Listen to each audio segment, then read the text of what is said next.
Shalom jemaat Tuhan warga kerajaan, saya bersyukur Tuhan pimpin kita sudah ada di bulan Mei atau bulan kelima, di mana sebentar lagi kita akan merayakan hari kenaikan Tuhan Yesus selama Yesus bangkit dari antara orang mati dan menampakkan diri kepada murid-muridnya.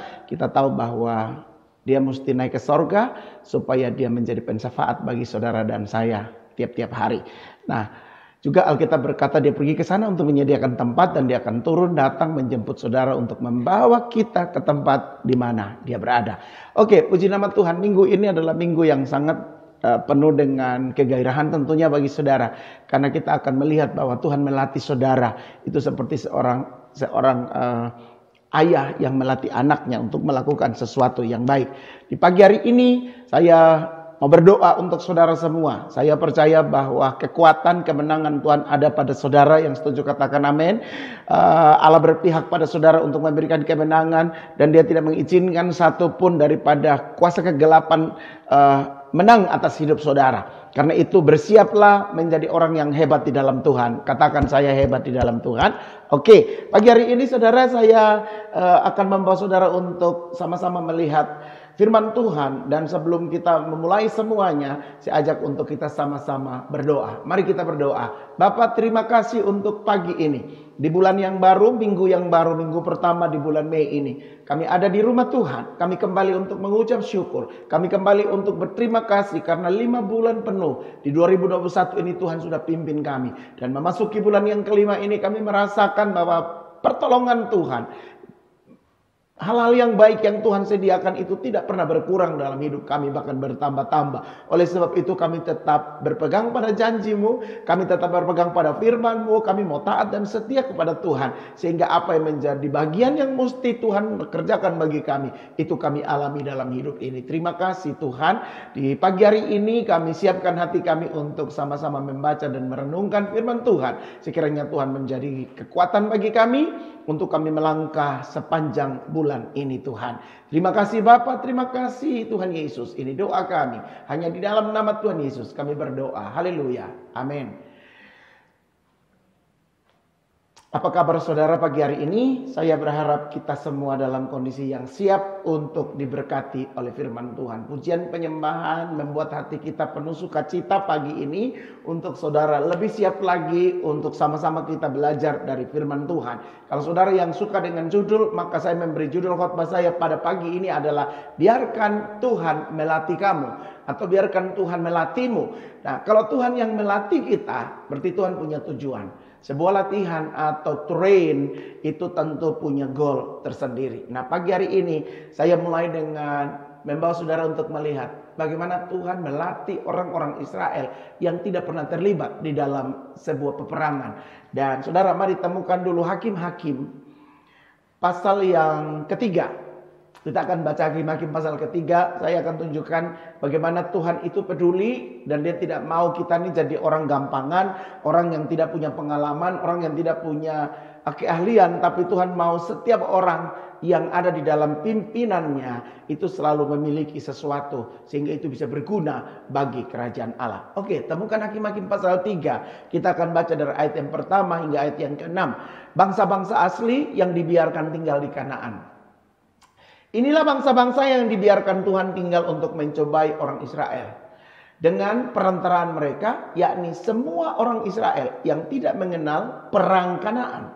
Ayat 2, maksudnya hanyalah supaya keturunan-keturunan orang Israel ini tidak mengenal.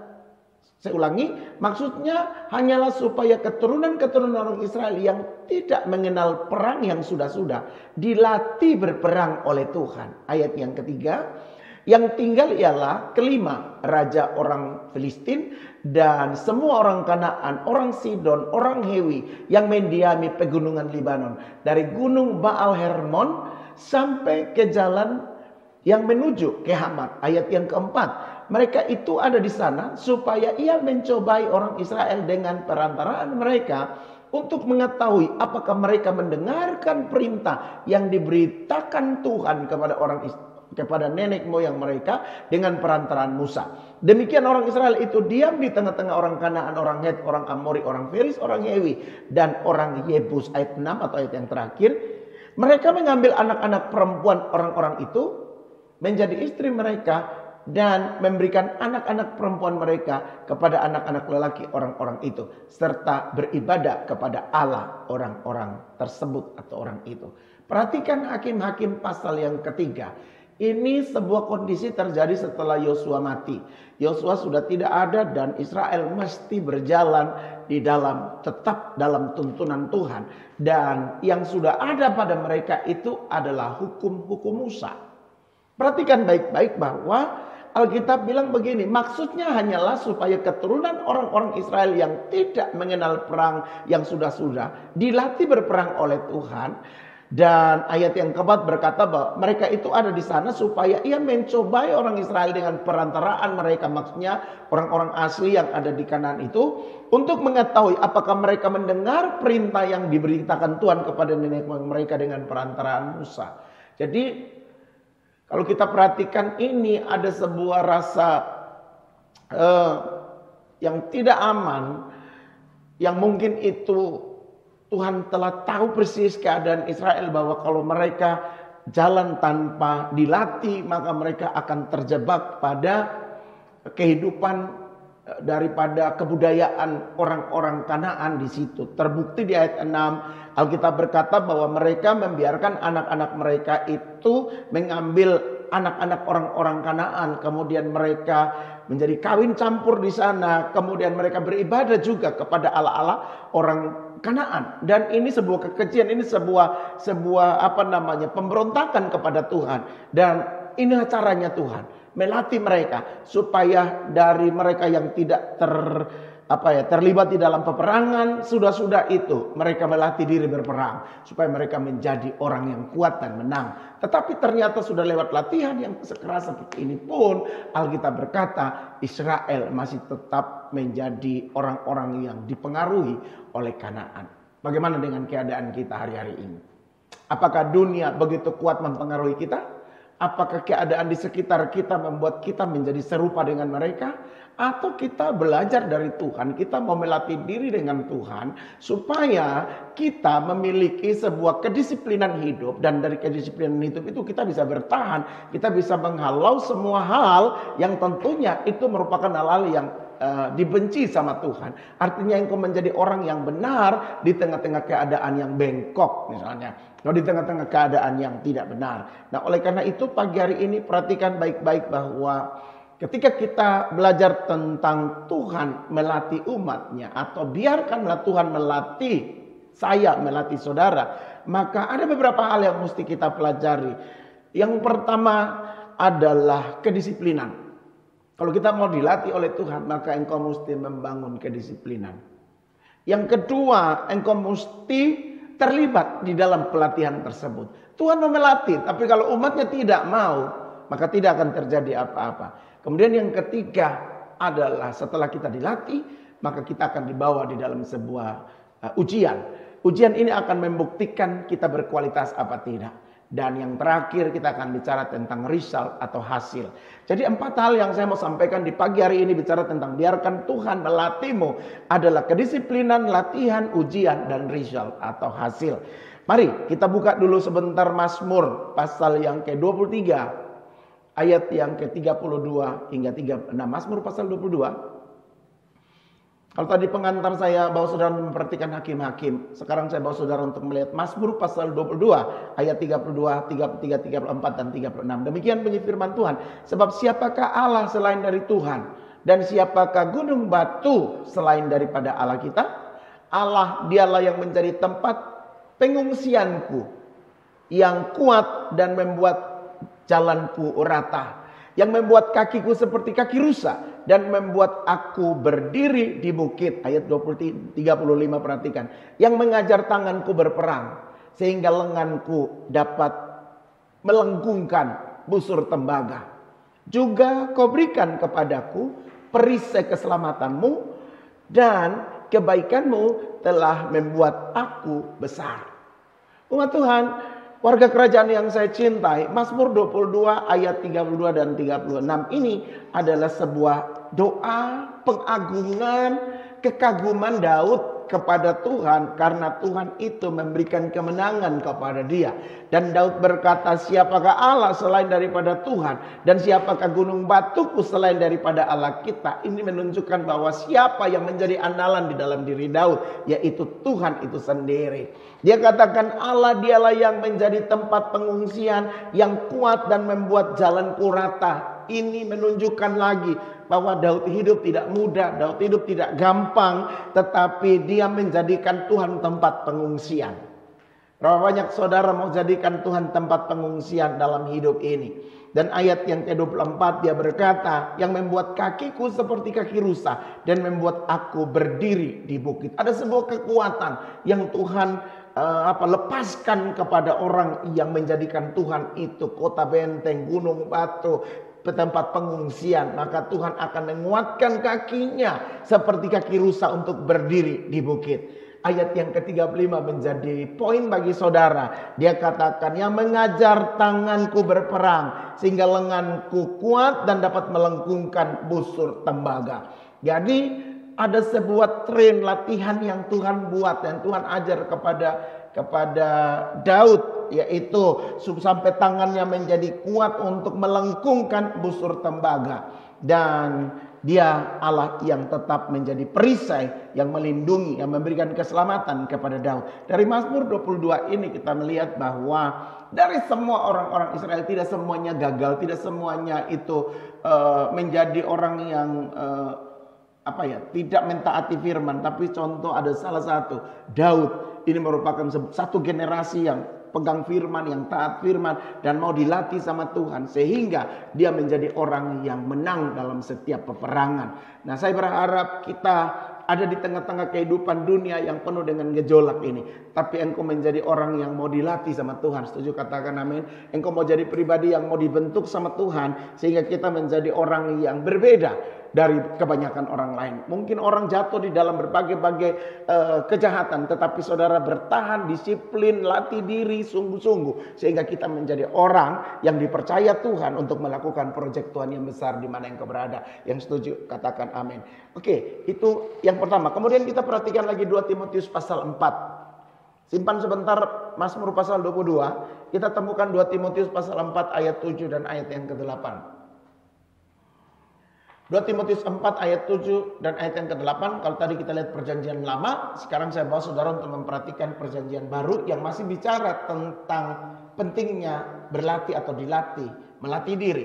Oke, 2 Timotius 4 ayat 7 dan 8 Alkitab berkata, tetapi jauhilah tahyul dan dongeng nenek-nenek tua.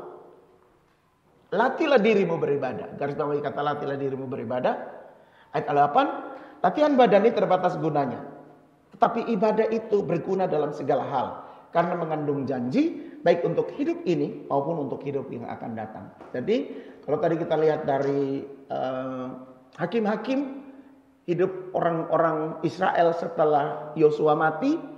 Kemudian kita melihat Daud di dalam Mazmur pasal 22. Sekarang saya bawa saudara untuk melihat di zaman perjanjian baru. Timotius diajar oleh Rasul Paulus untuk latih diri beribadah. Jadi ibadah itu adalah sebuah latihan. Yang setuju katakan amin. Ibadah itu bukan mau ibadah ya ibadah, tidak mau ya tidak. Tetapi ibadah ini adalah latihan. Oleh karena itu Paulus bilang latih dirimu beribadah. Katakan dengan saya mau latih diri saya beribadah. Apa itu ibadah? Ibadah itu adalah mempersembahkan hidup kita sebagai korban yang hidup, kudus, berkenan kepada Allah. Roma 12 ayat 1 berkata begitu. Persembahkanlah seluruh tubuhmu sebagai persembahan yang hidup, yang kudus, yang berkenan kepada Allah. Sebab itulah ibadahmu yang sejati. Ibadah sejati itu mesti dilatih. Mempersembahkan hidup kepada Tuhan itu mesti dilatih. Tidak bisa tiba-tiba kita langsung jadi orang yang super. Tapi mesti dilatih step by step. Tekun, setia, secara kontinu. Terus latihlah dirimu beribadah. Kenapa mesti latih diri beribadah? Paulus bilang latihan badan itu terbatas gunanya. Kita bisa memperkuat otot tubuh kita supaya kelihatan maco, kelihatan keren. Tetapi itu terbatas gunanya. Latihlah dirimu ibadah. Sebab ibadah itu berguna dalam segala hal. Katakan ibadah berguna dalam segala hal. Karena mengandung janji untuk hidup sekarang maupun hidup yang akan datang. Jadi kalau kita latih beribadah, kita sementara mempersiapkan hidup di dunia ini diberkati. Dan kalau saudara mati, hidupmu di sorga pun tersedia oleh Tuhan. Karena itu hidup yang akan datang. Rasul Paulus berkata seperti itu. Jadi perhatikan baik-baik dari ayat-ayat yang sudah kita baca ini menjadi referensi bagi saudara dan saya. Untuk kita merenungkan 4 hal tadi yang saya tunjukkan kepada saudara. Yang pertama itu disiplin. Yang kedua itu berlatih atau latihan. Yang keempat itu masuk dalam ujian. Baru kamu bisa menikmati result atau hasilnya.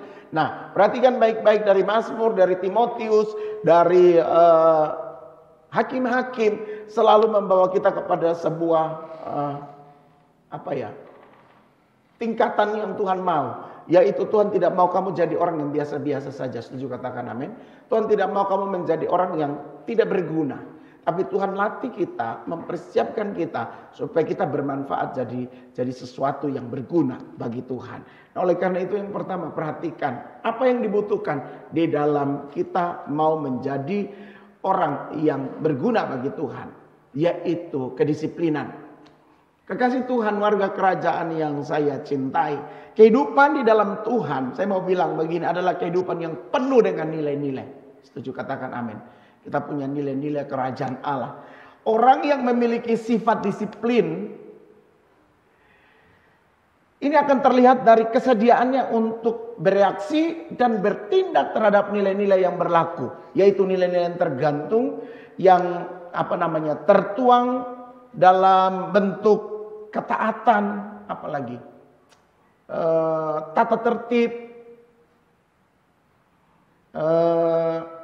tatanan kehidupan, aturan-aturan, bahkan kaidah-kaidah yang dibangun di dalam sebuah komunitas.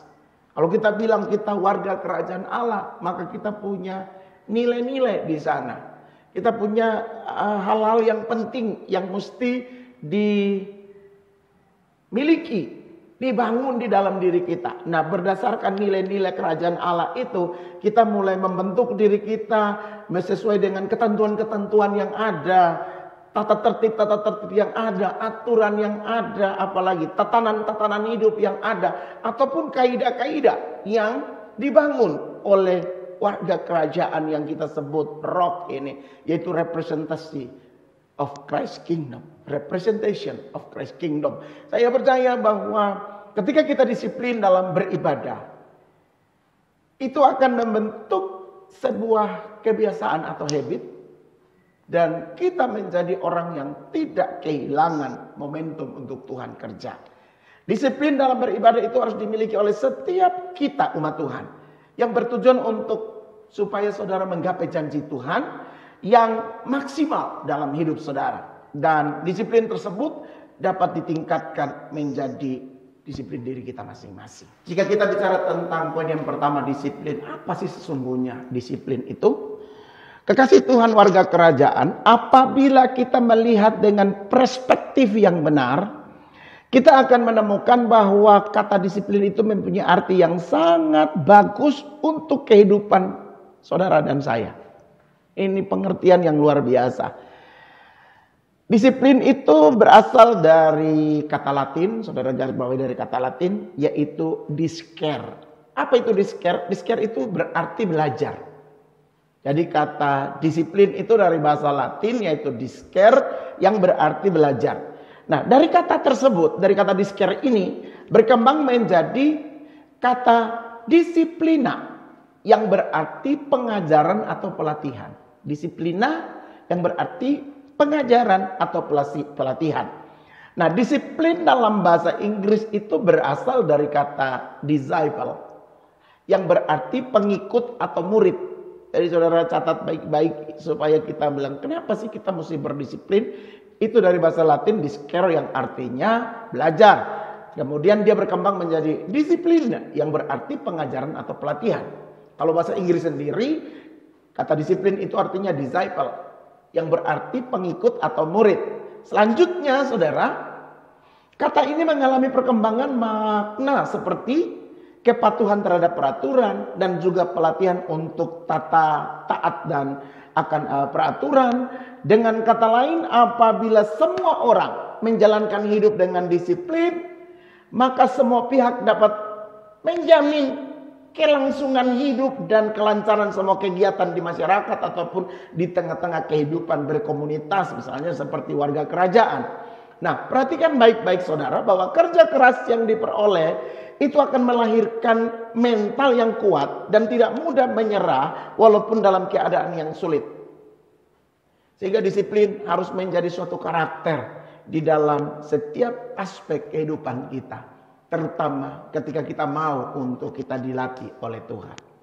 Jadi disker atau disiplina, pengajaran, pelatihan, mengikut dan menjadi murid, ini merupakan sebuah pengertian daripada disiplin itu sendiri. Oleh karena itu perhatikan baik-baik bahwa jika engkau mau untuk menjadi orang yang dilatih oleh Tuhan, maka kita mesti menjadi pengikut, menjadi disciple, menjadi murid. Ketika kita menjadi murid, maka kita punya guru yang mengajarkan kita. Guru kita itu kita sebut Yesus. Saudara perhatikan ketika Tuhan Yesus bertemu dengan Nikodemus. Nikodemus itu seorang ahli Alkitab. Ketika dia bertemu dengan Yesus, dia memanggil Yesus dengan sebutan Rabai atau guru. Kenapa dia menyebutkan Yesus Rabai? Karena dia tahu bahwa Yesus itu guru agung. Yang ngajarnya itu benar-benar membuka segala sesuatu untuk kita menangkap apa maksud kehidupan yang kita jalani ini.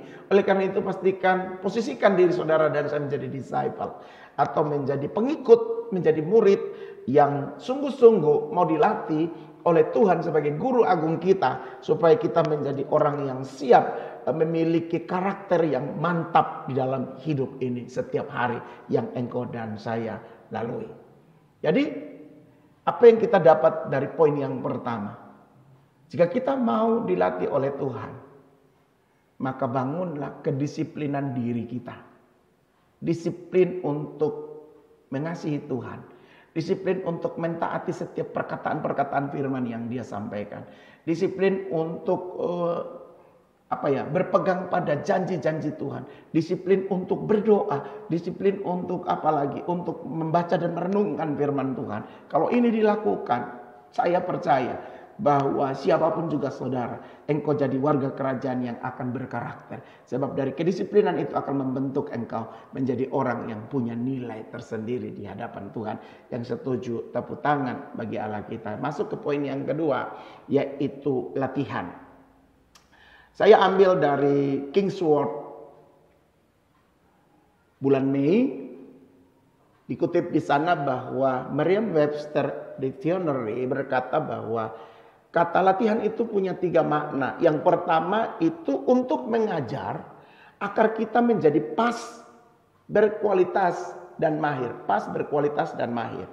Yang kedua, Merriam-Webster berkata untuk membentuk dengan instruksi disiplin atau latihan. Kemudian yang ketiga, Merriam-Webster berkata bahwa kata latihan itu mengandung pengertian bahwa untuk membuat persiapan. Seperti dengan latihan untuk ujian keterampilan. Jadi ada persiapan mengajar supaya kita menjadi pas, berkualitas, mahir. Kemudian instruksi, disiplin atau latihan, membuat persiapan dan sebagainya. Seperti kita akan menghadapi sebuah ujian. Jadi ini pengertian dari Merriam-Webster. Arti sederhana dari latihan adalah melatih dan menguji dengan instruksi dan disiplin agar menjadi mahir dan berkualitas. Goalnya adalah mahir dan berkualitas. Dengan cara melatih dan menguji diri dengan instruksi dan disiplin agar menjadi kita mahir. Kita menjadi orang yang sungguh-sungguh berisi di dalam Tuhan. Bapak Ibu yang dikasihi oleh Tuhan Yesus Kristus, warga kerajaan, kedewasaan rohani itu tidak terjadi dengan sendirinya. Atau menjadi orang yang berkualitas itu tidak terjadi dengan sendirinya. Saudara dan saya perlu melatih diri dengan berdoa, berpuasa, sehingga kita bisa membersihkan hati, menyingkirkan segala sesuatu yang menghalangi pertumbuhan manusia roh kita.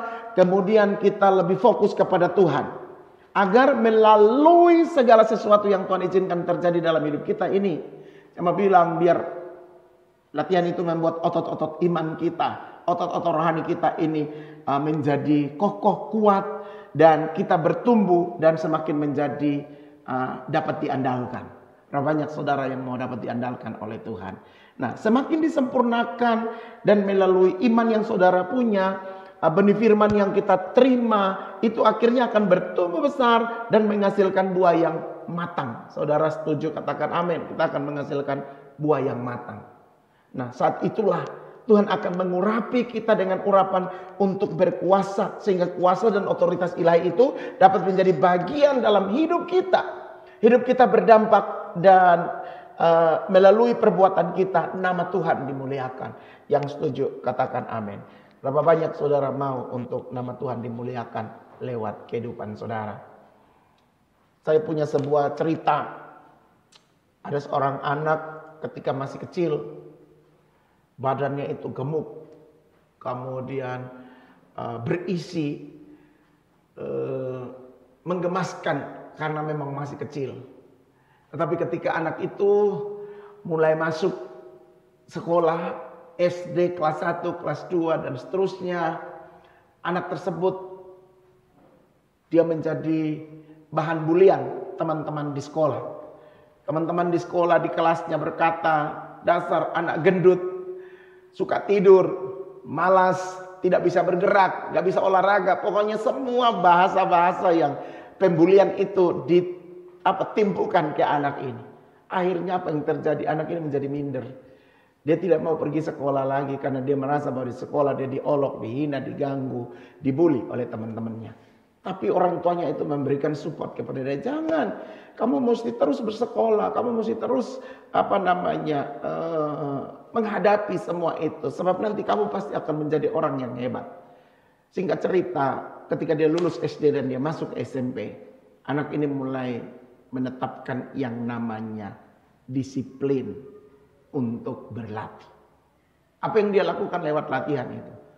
Dia mulai berolahraga, dia mulai lari, dia mulai main tali skipping, dia mulai squat jump, dia mulai push up, macam-macam jenis olahraga. Terus itu dilakukan, dia mulai menjadi orang yang suka berolahraga, dia mulai main basket, dia mulai terlibat di renang, dia mulai masuk di klub olahraga. Dan alhasil saudara, 3 tahun dia ada di SMP.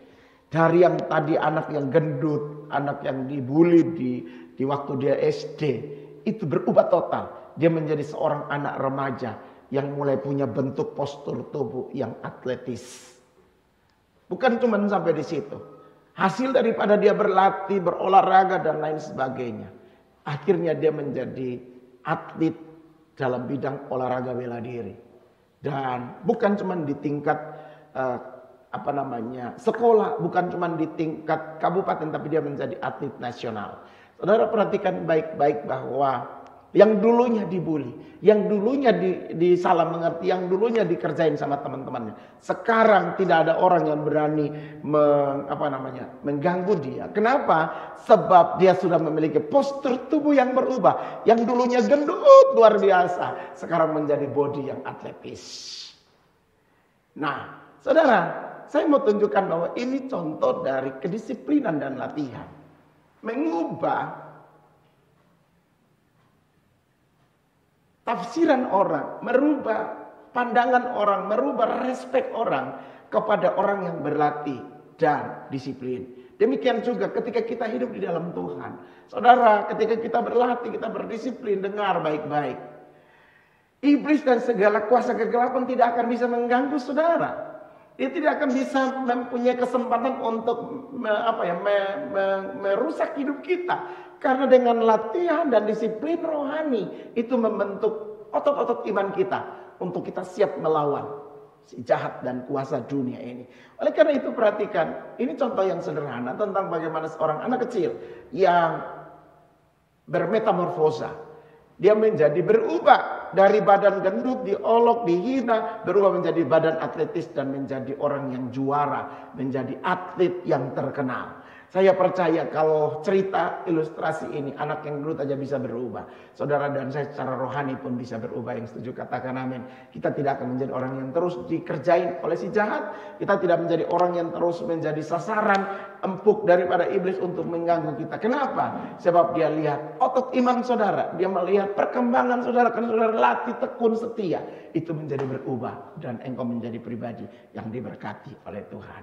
Kedua, saudara mesti penuh dengan latihan. Setelah kita disiplin, kita berlatih. Poin yang ketiga adalah saudara dibawa sungguh-sungguh pada sebuah titik yang paling penting yang kita sebut sebagai ujian. Siapapun juga saudara, di dalam hidup ini saudara akan menghadapi yang namanya ujian. Tidak ada seseorang yang mau naik kelas tanpa melewati ujian. Tidak ada orang yang mau sebut sebagai pemenang tanpa dia melewati yang namanya pertandingan atau perlombaan. Tidak ada orang yang bisa menikmati keberhasilan tanpa dia melewati tantangan-tantangan hidup dan dia naik ke atas. Tidak ada orang yang bisa sampai ke puncak tanpa dia melalui anak tangga, dan anak tangga. Itu merupakan sebuah tantangan. Anak tangga merupakan tantangan. Persoalan-persoalan itu merupakan tantangan, ujian yang Tuhan izinkan terjadi supaya engkau dan saya bisa membuktikan bahwa latihan yang saudara telah buat, kedisiplinan yang telah engkau terapkan, itu berhasil untuk mengalahkan setiap ujian. Oke, perhatikan dulu Yakobus pasal yang pertama, ayat 2, 3, dan 4. Yakobus pasal yang pertama berbunyi begini. Saudara-saudaraku, anggaplah sebagai sebuah kebahagiaan atau suatu kebahagiaan apabila kamu jatuh dalam berbagai-bagai pencobaan. Sebab kamu tahu bahwa ujian terhadap imanmu itu menghasilkan ketekunan. Dan biarkanlah ketekunan itu memperoleh buah yang matang, supaya kamu menjadi sempurna dan utuh dan tak kekurangan sesuatu apapun juga. Ini ayat yang paling hebat untuk saudara. Dia katakan anggaplah sebagai sebuah kebahagiaan. Jadi masuk dalam sebuah tes atau ujian, kamu mesti happy, kamu mesti bahagia. Ada banyak orang menghadapi tantangan, menghadapi ujian, justru malah dia menjadi layu. Dia menjadi seperti pohon yang tidak disiram air lagi.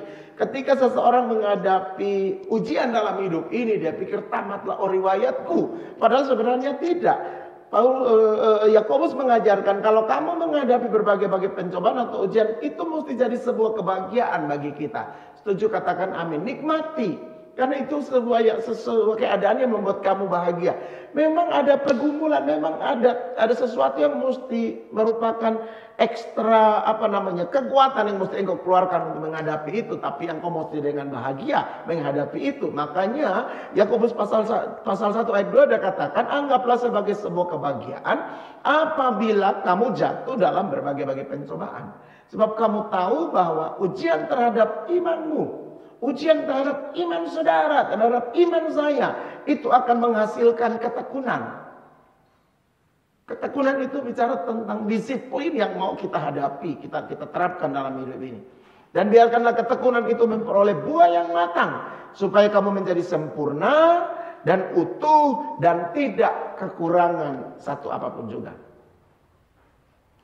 Kekasih Tuhan warga kerajaan, hasil dari kedisiplinan dan latihan kita setiap hari itu akan dibawa untuk saudara menghadapi ujian. Tidak akan mengerti saudara kuat apa tidak. Kita tidak akan mengerti kamu rohani apa tidak. Kita tidak akan mengerti bahwa kamu ini beriman apa tidak. Sampai, dengar baik-baik, sampai engkau diperhadapkan dengan ujian demi ujian. Mengerti saudara? Latihan saudara, kedisiplinan kita nggak akan ada artinya tanpa saudara diperhadapkan dengan sebuah ujian. Oleh karena itu, ujian ini merupakan poin yang penting saya bilang. Sebab tujuan dari ujian ini adalah untuk mengetahui dan melihat kualitas dan kemahiran kita di bidang yang saudara kerjakan. Jadi untuk melihat kualitas dan kemahiran kita di bidang yang sementara saudara jalani, itu dibutuhkan ujian. Jadi kalau ujian datang, jangan engkau berkata, Tuhan angkatlah ini. Kamu salah. Kamu mesti berkata, Tuhan izinkan saya menggunakan semua kemampuanmu. semua hasil latihan yang sudah Tuhan izinkan untuk menghadapi ini ujian. Dan saya mau pastikan saya mesti menang atas setiap ujian. Setuju, katakan amin. Nah, kita mesti mengubah konsep kita. Ada banyak orang ketika Tuhan izinkan ada tantangan, ada persoalan, ada kesulitan, dia berkata, Tuhan, kenapa begini? Angkat, jauhkan, buang jauh-jauh dari saya.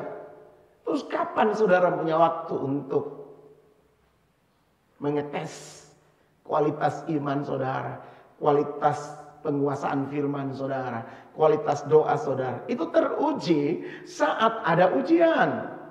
Saat Tuhan izinkan berbagai-bagai hal itu terjadi. Kalau saudara ingat tadi Hakim-Hakim pasal 3 yang saya baca. Tuhan izinkan orang-orang Israel itu menghadapi orang-orang asli Kanaan. Orang Kanaan, orang Yebus, orang Hewi. Untuk supaya mereka ada di situ. Untuk melatih orang-orang yang tidak pernah terlibat dalam peperangan. Mereka mulai berperang dan mereka mulai buktikan bahwa ada Tuhan yang berjanji. Tuhan itu yang menyertai dia. Tuhan itu yang memberi kemenangan. Tuhan itu yang memberikan mereka tuh keberanian untuk menjadi penguasa di tanah Kanaan. Tapi tidak semuanya bisa menikmati hasil seperti yang kita bilang. Nah, banyak dari mereka yang mengambil perempuan-perempuan dari Kanaan sana dan menjadikan istri mereka. Maka mereka menyembah berhala yang disembah oleh orang-orang Kanaan. Dan itu kekejian bagi Tuhan. Saudara perhatikan baik-baik. Tuhan izinkan tantangan, Tuhan izinkan ujian. Supaya membuktikan kualitas iman saudara dan saya. Setuju, katakan amin. Jika engkau mau mengetahui sejauh mana kekuatan iman doamu kepada Tuhan. Kalau ada tantangan, itu musimnya. Engkau buktikan kepada Tuhan bahwa engkau adalah pemenang bersama dengan Dia. Saudara, poin yang keempat ini penting untuk menjadi bagian yang menyenangkan hati, yaitu result atau hasil. Berapa banyak orang yang begitu bahagia, begitu happy ketika hasil itu datang. Tapi saya mau bilang begini, hasil yang saudara terima itu karena kerja keras. Itu karena kedisiplinan, itu karena latihan yang sudah kita lakukan kemarin. Artinya begini, hasil itu tidak akan mengkhianati kerja keras saudara. Hasil tidak akan pernah mengkhianati semua pengorbanan yang sudah engkau lakukan. Oleh karena itu hasil selalu berkorelasi dengan apa yang sudah engkau kerjakan kemarin dan selanjutnya. Oleh karena itu, kalau berbicara tentang hasil, tidak akan bisa saudara dapati tanpa perjuangan, tanpa harga yang saudara bayar, tanpa tiga hal yang tadi yang dimulai dengan disiplin, dimulai dengan latihan, dimulai dengan ujian sehingga kita menikmati hasilnya. Oke, buka Mazmur 126 sebentar. Mazmur 124 ayat 5 dan 6 berkata begini. Orang-orang yang menabur dengan mencucurkan air mata. Apa artinya menabur dengan mencucurkan air mata? Kerja keras tentunya. Akan menuai dengan bersorak-sorai. Katakan amin. Orang yang berjalan maju dengan menangis sambil menaburkan benih. Pasti, katakan pasti. Pasti pulang dengan bersorak-sorai sambil membawa berkas-berkasnya. Wow, luar biasa. Ayat ini paling suka, bahkan ada lagunya. Dari lagu Mazmur 126 ini. Orang yang menabur dengan mencucurkan air mata. Itu akan menuai dengan bersorak-sorai. Kerja keras tidak akan mengkhianati hasil. Atau hasil tidak akan mengkhianati kerja keras saudara. Jadi orang yang menabur dengan mencucurkan air mata ini bicara tentang kerja keras. Dia akan menuai dengan bersorak-sorai. Katakan amin. Bahkan berjalan maju dengan menangis sambil menabur benih. Menangis saudara sambil menabur benih. Dia pasti akan pulang dengan sorak-sorai sambil membawa berkas-berkasnya. Berapa banyak saudara yang mau menuai dengan bersorak-sorai? Angkat tanganmu. Berapa banyak saudara yang mau pulang dengan bersorak-sorai dengan membawa berkas-berkasnya? Kalau engkau mau itu terjadi, izinkanlah menabur dengan mencucurkan air mata. Izinkanlah dirimu itu berjalan maju sambil menabur benih. Pasti kamu pulang dengan bersorak-sorai. Hasil tidak akan mengkhianati kerja kerasmu. Setuju, katakan amin. Oleh itu Mazmur 126 ini menggenapi orang yang berdisiplin, menggenapi orang yang berlatih, menggenapi orang yang menghadapi ujian. Dan hasilnya adalah pulang dengan bersorak-sorai sambil membawa hasilnya. Atau membawa hasilnya sambil membawa tuaiannya sambil bersorak-sorai. Satu ayat lagi, 2 Timotius 2 ayat 6. 2 Timotius 2 ayat 6 berkata begini. Seorang petanilah yang bekerja keras. Ulangi, seorang petani yang bekerja keras haruslah yang pertama menikmati hasilnya. Setuju, katakan amin. Jadi kalau tidak menanam, jangan pernah berharap menuai. Kalau tidak pernah bekerja keras, jangan pernah berkata aku mau menuai hasilnya. Artinya bahwa Alkitab ini, tulisan-tulisan daripada para rasul ini harus menjadi bahagian yang penting di dalam hidup saudara. Bicara tentang hasil, ini bicara tentang sesuatu yang menyenangkan. Makanya dikatakan pulang membawa hasil sambil bersorak-sorai. Menuai dengan bersorak-sorai. Artinya bahwa ini musim sukacita. Musim penuaian itu musim sukacita. Tetapi sukacita itu akan datang setelah kita melewati ujian. Saya beberapa hari pulang dari Bajawa. Saya melihat ada beberapa anak-anak di Borong sana. Itu mereka bajunya, baju sekolahnya itu udah anak-anak SMA maksud saya. Baju-baju sekolahnya itu udah bercoreng-moreng dengan berwarna-warni, rambut mereka udah dipiloks dan mereka naik motor konvoy beramai-ramai sebagai luapan sukacita. Mungkin sudah selesai ujian dan lain sebagainya, saya kurang mengerti, tapi yang pasti mereka pikir itu sudah ada hasilnya sehingga mereka dengan euforia kesenangan mereka konvoy dengan udah coret-coret baju, robek-robek dan lain sebagainya. Nah, itu mungkin sebuah contoh yang kurang bagus untuk kita ikutin. Tetapi musim menuai itu selalu diiringi dengan diselingi dengan ada nyanyian-nyanyian, ada tari-tarian, ada pesta-pesta yang dilakukan oleh orang yang baru selesai menuai. Di semua tempat di mana-mana orang akan menetapkan hari pesta, baik itu pesta perkawinan ataupun apapun itu. Mereka akan menetapkan hari pernikahan atau hari pesta itu adalah setelah masa menuai. Kenapa? Sebab kelimpahan itu datang. Oleh karena itu perhatikan baik-baik. Kedisiplinan, latihan, ujian itu akan mendatangkan musim yang baru yang disebut musim menuai. Musim menuai itu akan digambarkan dengan sukacita dan sorak-sorai.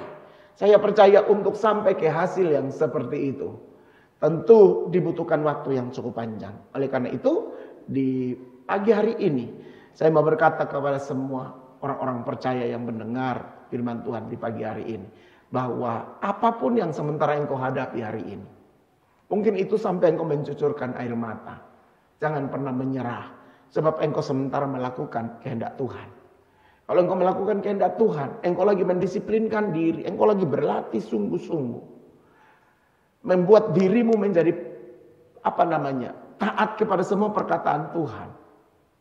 Tutup telingamu, arahkan pandanganmu kepada tuaian yang disebut hasil atau result tadi. Ketika hasil itu datang, engkau pasti bersorak-sorai. Dan saya ingin melihat semua dari jemaat Tuhan penuh dengan sukacita karena mendapat hasil daripada ketekunan, kedisiplinan, proses pelatihan yang saudara ikutin sampai nantinya saudara diuji. Setelah selesai ujian, kamu akan lihat air matamu akan digantikan dengan sorak-sorai. Tangisanmu akan digantikan dengan tari-tarian. Kain kabungmu akan diganti dengan tepik sorak kegirangan. Sebab apa? Kemenangan Tuhan berikan untuk saudara. Pastikan engkau adalah orang yang menang karena melewati proses-proses tadi. Tuhan Yesus memberkati saudara. Pagi hari ini juga persiapkan hati saudara untuk kita sama-sama masuk di dalam perjamuan kudus. Saya percaya bahwa Tuhan ada di tengah-tengah kita. Di rumah Bapak Ibu yang tidak bisa mengikuti ibadah secara onsite dan engkau ikut online, persiapkan anggur perjamuan saudara. Kalau misalnya anggur yang dari gereja tidak ada, saudara boleh ambil roti, biskuit, teh atau sirup, persiapkan di dekat saudara untuk kita akan sama-sama perjamuan kudus. Sebelum kita masuk di dalam perjamuan kudus, mari dengarkan kata firman Tuhan yang berbicara tentang kekuatan dan kuasa dari perjamuan kudus itu sendiri. Yesus berkata kepada murid-muridnya, sesungguhnya jikalau kamu tidak makan daging anak manusia dan tidak minum darahnya, kamu tidak mempunyai hidup di dalam dirimu. Barang siapa makan dagingku dan minum darahku, ia mempunyai hidup yang kekal dan aku akan membangkitkan dia pada akhir zaman. Sebab dagingku adalah benar-benar makanan dan darahku adalah benar-benar minuman. Barang siapa yang makan dagingku dan minum darahku, dia tinggal di dalam aku dan aku di dalam dia. Sama seperti Bapa yang hidup mengutus aku dan aku hidup oleh Bapa. Demikian juga barang siapa yang memakan aku akan hidup oleh aku. Yang percaya katakan amin. Firman Tuhan juga mengajarkan tentang bagaimana orang percaya menghormati dan memberi respek kepada korban Yesus Kristus Tuhan. Rasul Paulus mengajarkan setiap kali kamu makan roti ini dan minum cawan ini, kamu memberitakan kematian Tuhan sampai dia datang kembali. Katakan amin. Jadi barang siapa dengan cara yang tidak layak makan roti ataupun minum cawan Tuhan, dia berdosa terhadap tubuh dan darah Tuhan. Karena itu hendaklah tiap-tiap orang menguji dirinya. Dan baru sesudah itu dia boleh makan roti ini ataupun minum dari cawan Tuhan. Karena barang siapa yang makan dan minum tanpa mengakui tubuh Tuhan, dia mendatangkan hukuman atas dirinya sendiri. Saya percaya saudara pada pagi hari ini adalah orang-orang yang menguji diri, sehingga perjamuan kudus ini menjadi berkat besar bagi saudara. Tundukkan kepalamu dan kita berdoa. Bawa hati saudara lebih dekat kepada Tuhan. Kalau ada pelanggaran, dosa, aib dan celah yang saudara lakukan, minta ampun dengan Tuhan Yesus, supaya hidup kita menjadi layak untuk bersekutu dengan tubuh dan darah. Siapkan hati saudara untuk makan dan minum dari tubuh dan darah Yesus Kristus Tuhan. Roti dan anggur yang ada di tangan saudara itu cuma lambang, tapi darah Yesus Kristus Tuhan, tubuh Yesus Kristus Tuhan yang tercurah, yang terpecah-pecah, itulah yang mendatangkan kesembuhan, keselamatan, pengampunan dosa atas semua yang sudah kita lakukan.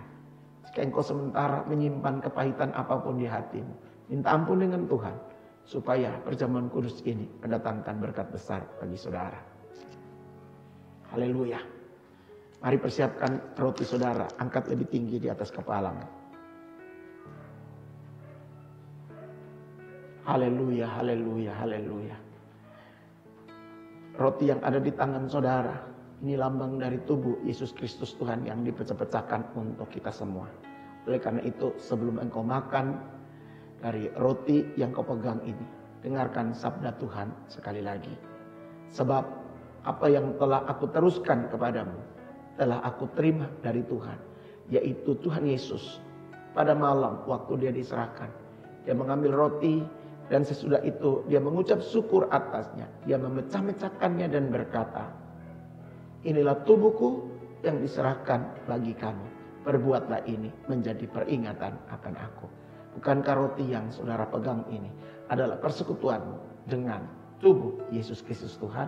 Makan dengan iman dan alami kuasa dan mujizat Tuhan dalam hidupmu. Haleluya. Makan dalam nama Yesus.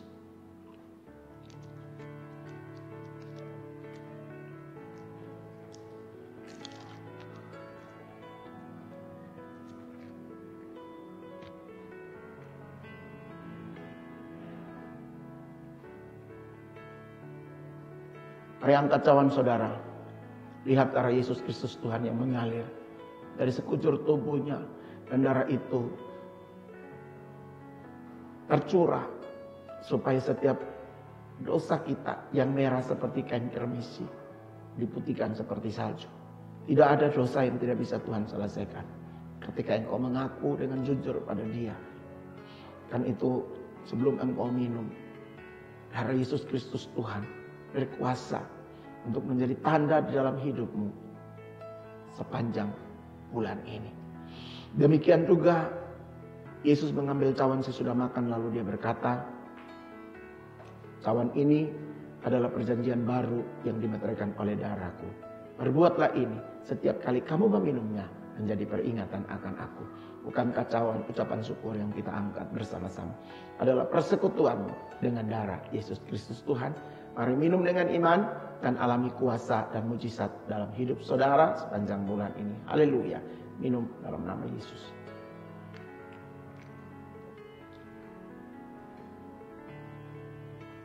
Mari buka tangan saudara dan kita menaikkan syukur kepada Tuhan. Terima kasih Tuhan Yesus untuk firman Tuhan yang kami dengar. Bagaimana kami memelatih diri dalam berdisiplin, dalam memahami pengejaran firman Tuhan. Supaya kami bisa menikmati hasilnya. Pagi hari ini kami juga sudah bersekutu dengan tubuh dan darah-Mu. Dan itu boleh menjadi sesuatu kekuatan yang menyatu dengan kami. Kami menyatu dengan korban Yesus Kristus Tuhan. Sehingga kuasa kegelapan, roh jahat, iblis, setan tidak bisa menjamah kami. Kami adalah milik Tuhan Yesus. Pagi ini berkati seluruh jemaat-Mu. Berkati mereka yang lagi berusaha untuk membangun bisnisnya. Berusaha untuk mengerjakan proyek-proyek yang dari Tuhan. Lepaskan kemuliaan-Mu atas setiap jemaat. Dan jangan biarkan hari-hari ini mereka tergerus oleh karena kerasnya perjuangan dunia ini. Buat setiap jemaat-Mu menjadi berhasil. Sebab Tuhanlah yang menjadi dasar yang teguh untuk kami meletakkan iman dan percaya kami. Tuhan menjamah dan menyembuhkan beberapa orang yang sakit hari-hari ini. Dalam nama Yesus, mujizat dan kesembuhan terjadi. Kemuliaan Tuhan terjadi, kuasa Tuhan terjadi, urapan Tuhan terjadi. Dan tidak ada sakit penyakit yang terlalu berbahaya bagi semua jemaat-Mu. Lindungi, lingkupi mereka dengan kuasa darah Yesus. Bahkan di pagi hari ini aku berdoa.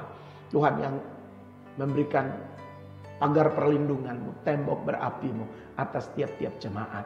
Sehingga di tempat di mana mereka bekerja, di mana mereka melakukan aktivitas tiap-tiap hari, di situ tempat di mana Tuhan ada untuk melindungi mereka. Terima kasih untuk kebaikan-Mu, kasih setia-Mu Tuhan. Dan sekarang aku percaya, Engkau Allah yang tetap menjadi Allah satu-satunya, yang kami percaya, yang tidak pernah meninggalkan kami, terus menyertai kami dari sekarang sampai selama-lamanya. Mari buka tangan saudara dan kita akan segera selesai dengan ibadah di pagi hari ini. Saya percaya bahwa Tuhan mengasihi saudara. Dia tidak pernah meninggalkanmu sendiri. Dia berjalan bersama-sama melewati kesulitan tantangan hidup ini. Untuk membuktikan bahwa dia Tuhan yang tetap pegang pada janjinya. Karena itu arahkan wajahmu, arahkan pandanganmu kepada Tuhan. Buka kedua tanganmu dan terimalah berkat daripada Tuhan. Yaitu anugerah, kasih dan sayang yang datang dari Bapa di sorga. Dengan penyertaan oleh kuat kuasa Yesus Kristus Tuhan. Serta persekutuan di dalam Roh Kudus akan tinggal tetap menyertai, menolong dan membimbing engkau dan saya. Dari pagi hari ini sampai selama-lamanya hingga hari Maranatha, Tuhan Yesus datang di awan-awan untuk menjemput engkau dan saya para salehnya. Berkat terbaik ini terimalah bersama-sama hanya di dalam nama Bapa, Putra dan Roh Kudus. Di dalam nama Tuhan Yesus Kristus. Yang percaya dan diberkati Tuhan, sama-sama kita katakan amin. Tuhan Yesus memberkati.